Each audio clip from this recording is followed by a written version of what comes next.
Our administration from day one has been working hand in hand with Rhode Island Waterfront Enterprises to first negotiate the acquisition of this land. We are so excited to have Don Law, David Thing, and Melissa Martin on this project because they've proven that they have the know-how and capabilities to get these type of projects done.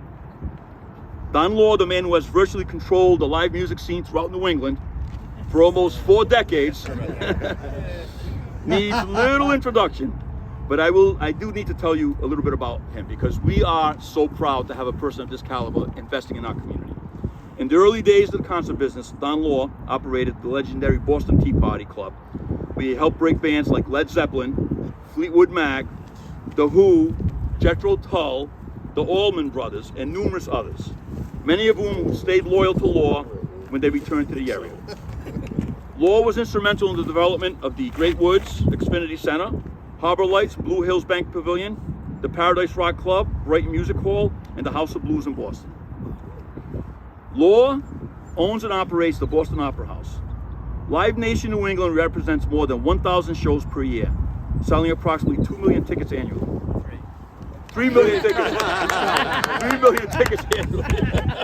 Get it right. So you see the person who's coming here has that experience and background, and we're so happy to have him be part of it. In Boston, just to give you a quick example, he took what was once a concrete port and turned it into an economic entertainment venue with Live Nation, with restaurants and shops that led to other developments in the surrounding area. The city has hosted Live Nation at Bull Point over the last few years. Working with Rhode Island Waterfront Enterprises, we have gotten all the necessary permits from DEM and CRMC to make significant improvements to the Bull Point Park. And that's part of this whole project. It's all working together. The walking paths that are going to be developed at Bull Point Park will connect to the walking paths here and give all of our residents public access to the waterfront. Before I call up Don Law, I want to call up our governor. When I tell you that Governor Dan McKee has been an incredible partner on this project and others throughout the city of East Providence, I am not exaggerating. He was a leader in putting money in the budget to help develop the South Key that is further down the road here. And that's going to create good paying long-term jobs, not only in constructing the port, but in supporting the offshore wind industry. So we're very excited about that.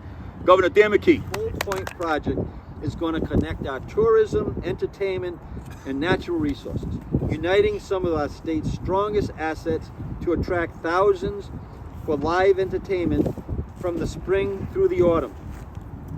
Again, Mayor De Silva, thank you. East Providence City Council, East Providence Waterfront Commission, our East Providence legislators, Rhode Island Waterfront Enterprises, CRMC, DOT, and all our partners in labor who will build this venue. Thank you for your leadership. Bull Point Park has become a signature outdoor entertainment destination in Rhode Island. But this venue, which will be first class, state-of-the-art, and will be part of the new Rhode Island that I've been talking about for a while now. We're building a new Rhode Island that will deliver opportunity for everyone. That is because our state has momentum like we've never seen before, and we're just getting started. And of course, Mayor Bob De Silva, who was first at the door to extend his hand to say, we really want to make this happen. And it's fair to say we would not be here without Mayor Bob De Silva. He made this happen, and we're thrilled for his support. I should also mention Rhode Island DEM Director Terry Gray and his team, who've been extremely helpful, local union leaders, the East Providence City Council, as well as countless consultants and community members to create an exciting plan for the Unicole parcel that would include public access to the waterfront and a world-class outdoor concert venue and other warm weather amenities. After hosting events at Bull Point Park for 5 seasons, as mentioned earlier, we are convinced that the redevelopment of the waterfront will benefit residents, local businesses, as well as having a transformative impact on the East Providence and the state of Rhode Island in general. I would like to quickly thank my business partners, David Ting, who's here, the Mugar family, Melissa Martin, and and Seth Brady for all of their hard work. And I can't tell you how excited we are, because this will be a very exciting place to be in the next few years. Thank you. The opportunity. I've been around 36 years in the construction industry, starting at 18 years old, just out of high school, working on various projects throughout the state of Rhode Island. And to say I've never seen the momentum that this state has right now, investments in infrastructure, investments in schools, investments in venues such as this doesn't happen by accident. It happens because of a strong team and leadership. Leadership at the state level with Governor McKee, and leadership in the community with Mayor Bob DeSilva, who is one of the best mayors in the state of Rhode Island. So I couldn't be more pleased to be with both of you, and just want to say thank you for your leadership. Thank you for your everything that you do day in, day out, not only on behalf of East Providence, but the whole state of Rhode Island. This is definitely a tough sequence of speakers to follow. You've heard about all the wins along the East Providence Waterfront. A lot of that is a testament to the leadership at the city level. Clearly, Mayor DeSilva and his team have brought a lot of these projects forward. And turning a site like you've heard Mr. Law describe this as the former Unocal chemical site. Turning a chemical site into something like this requires a lot of work and a lot of agreements, a lot of negotiations to provide the certainty that makes people comfortable investing in projects like this. And when people invest in a project like this, it creates the win that Governor McKee and Mr. Sabatoni talked about. It's a win for the economy. It's certainly a win for the local music scene. That's going to be awesome.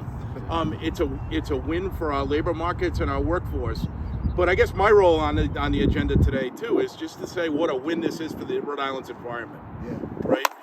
It really is. This is another sequence of projects along the East Providence Waterfront that takes a site that's underused, it's got a few environmental challenges, and is really turning it into something amazing. Mayor DeSilva talked a little bit about Kettle Point, and talked a little bit about Phillipsdale Landing, talked a little bit about Geonova, or what is it now, Ocean Point, right? Yeah, it's these are all success stories, and these are unbelievable success stories at a regional scale, and to see them coming together is really amazing. When this property is done, it is going to be another environmental jewel for Rhode Island. You'll have that kayak access to the Providence River. You'll have that waterfront walkway to complement our bike path, which is up the hill. It's really going to be another real asset that we can be proud of. Mr. Governor and all of the principals who are involved here today, I appreciate everything that has been done.